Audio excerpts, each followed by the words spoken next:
Hello everyone, this is Mansi. Welcome back to my channel. अगर आप first time मेरी video देख रहे हो, make sure to subscribe the channel. So now we are going to start with the last part which is part number 4। So इस part में हम chapter को कंप्लीट कर देंगे। So let's quickly get to the video. So now coming to page number 41। सबसे ऊपर हमारे पास है make a list of all the different types of pickles that you know about and share with your friends. तो pickles जो होते हैं कौन कौन से आपने सुने हैं, बहुत कॉमन है। जैसे आम का अचार बहुत ज़्यादा सुना है तो मैंगो पिकल हो गया।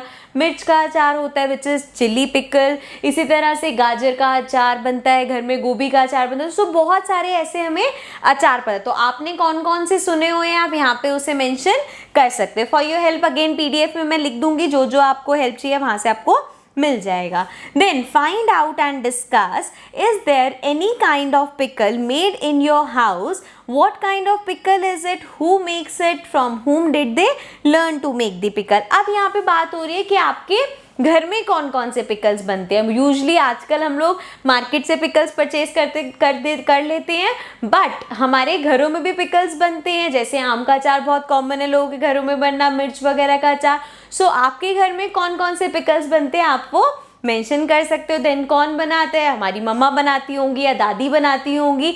जो भी आपके घर में अचार बनाता है आप वो मेंशन कर सकते हो। अब उन्होंने किससे सीखा, जैसे अगर आपकी मम्मा बनाती तो हो सकता है उन्होंने आपकी दादी से सीखा हो या नानी से सीखा हो। तो जिससे भी सीखा हो वो मेंशन कर सकते हो। नेक्स्ट है what all things are needed to make any one type of pickle in your house, how is the pickle made, find out the recipe and write. अब हमें यहाँ पे बताना है कि आपके घर में अगर कोई टाइप का अचार बनता है तो उसके लिए क्या क्या चीज़ें चाहिए। जैसे अगर लेट्स सपोज मैंगो का बन रहा है, आम का अचार बन रहा है तो मैंगो चाहिए, सॉल्ट चाहिए, या जो जो पेपर वगैरह जो भी चीज़ें उसमें चाहिए। तो ये आप अपने घर में डिस्कस कर सकते हो।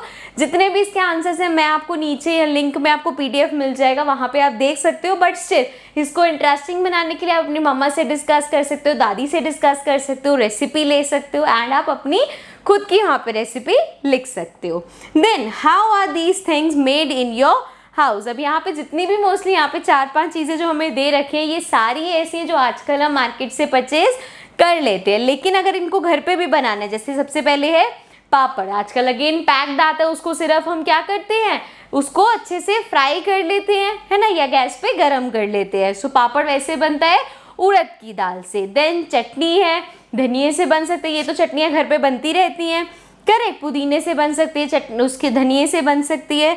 देन बढ़िया है, सो अगेन वो भी उड़द की दाल से बनती है। नेक्स्ट सॉस है, टोमेटो केचप बहुत ज़्यादा फेमस है तो टोमेटोज़ की हेल्प से टोमेटो की सॉस बना सकते हैं। देन अब यहाँ पे क्वेश्चन है बड़ा सा, it is a 2-day journey by train from Pune to Kolkata. 2 days की जर्नी है जो कि पुणे से कोलकाता की है और ट्रेन जर्नी है। If you were to go on this trip what food item would you carry with you. अब अगर आप इस ट्रिप पे जा रहे हो तो आप अपने साथ कौन सी फूड आइटम को कैरी करोगे, how would you pack them, आप उनको कैसे पैक करोगे। Make a list on the black board of all the packed food, what food would you eat first. अब क्या कैसे पैकिंग करोगे, क्या क्या लोगे। देखो पहले तो हम ये चीज़ ध्यान रखेंगे कि हम वो चीज़ पैक करेंगे जो खराब ना हो। जैसे अब आप 2 दिन के लिए पूरा खाना पैक कर लेके नहीं जाओगे। फर्स्ट डे के लिए हम जैसे सोचे कि चलो ट्रेन में हम आज, जैसे आप सुबह की ट्रेन है, चलो दोपहर के लिए ले ली, पूड़ी बना ली, आलू बना ली, ये चीज़ें हम खा लेंगे। पराठे बन सकते हैं जो आप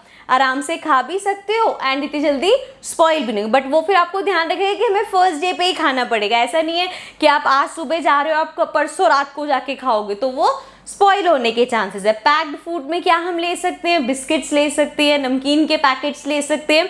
सो जितनी भी ऐसी चीज़, स्पेशली जर्नी में यही सब चीज़ें लेते हैं कि अच्छे से चॉकलेट्स ले ली, थोड़ी सी चिप्स वगैरह जो अच्छे लगते हैं वो रख लिए। तो ये सारी चीज़ें हम अपने साथ पैक कर लेते हैं। देन नेक्स्ट है what we have learn. So yellow box पे आ जाते हैं। Now glass jars and bottle are dried well in the sun before filling them with pickles. आपने देखा है घर में जो पिकल्स रखे जाते हैं वो जो स्पेशली जो घर के बने होते हैं उसको हम ग्लास के जार में रखते हैं। एंड और जो वो ग्लास का जार होता है उसमें पिकल डालने से पहले उसे अच्छे से धूप में सुखाया जाता है। अब ऐसा क्यों किया जाता है, why is this done, do you remember what happened to the bread in the experiment. पहली बात तो इस क्वेश्चन का आंसर देते हैं, वी मेक श्योर कि पिकल्स को डालने से पहले उस पर कोई भी जो हमारा जार है उस पर मॉइस्चर ना हो, क्योंकि अगर मॉइस्चर होगा तो क्या होगा, फंगस आ जाएगी, है ना। ब्रेड के एक्सपेरिमेंट में हमने यही देखा था कि मॉइस्चर एयर में होता है एंड उसको जहाँ पे भी फिर स्पेस मिलेगा वो ग्रो करने लग जाता है। तो इसी तरह से जार अगर बहुत ज़्यादा मॉइस्ट होगा, उसमें पानी वानी कहीं रहेगा, तो जब हम उसमें अचार डालेंगे तो वहाँ पे फंगस लग सकता है, ठीक है, क्योंकि अचार ऐसी चीज़ है जिसको हम पैक करके पूरा साल चलाने वाले हैं। Okay, next is to eat mangoes round the year we make different items like pickle, aam papad, chutney, chikki etcetera. List some other food with which we make different kinds, with which we make different things so that we can enjoy it throughout the year. अब वो बोल रहे हैं देखो mango जो है वो सिर्फ समर्स में आते हैं, लेकिन अगर आप मैंगो का अचार बना लो या आम पापड़ बना लो, चिक्की बना लो या ऐसी कोई भी चीज़ बना लो तो आप पूरे साल वो खा सकते हो, है ना। तो ऐसी और कौन सी चीज़ें हैं जिसको आप उसका कुछ बना के उसको through out the year use कर सकते हो। अब जैसे गाजरें हैं, गाजर है तो वो भी ऐसा नहीं है कि पूरे सीज़न आती है, उसका भी एक सीज़न होता है, तो हम गाजर का अचार डाल लेते हैं या गाजर का मुरब्बा होता है जो कि हम थ्रू आउट द सीज़न खा सकते हैं। इसी तरह से कॉलीफ्लावर है, उसको भी कुछ लोग सुखा के रख लेते हैं, क्योंकि अगेन कॉलीफ्लावर का भी सीज़न होता है तो वो हर वक्त अवेलेबल नहीं होती, तो उसको भी सुखा के रख लेते हैं ताकि बाद में यूज़ कर सके। तो इस तरह से और भी कोई आइटम्स हो तो आप वहाँ पे मेंशन यहाँ पे इसको कर सकते हो। So this was page number 41. Also this was the last page of this chapter. So with this we have completed this chapter. I hope आपको चैप्टर में मजा आया होगा, ज़्यादा लेंथी नहीं था चैप्टर, इंजॉय किया होगा आपने चैप्टर और सारे आपको क्वेश्चन आंसर्स वगैरह अच्छे से समझ आ गए होंगे. So now I see you again in the next video with the new chapter. Till then take care and bye bye.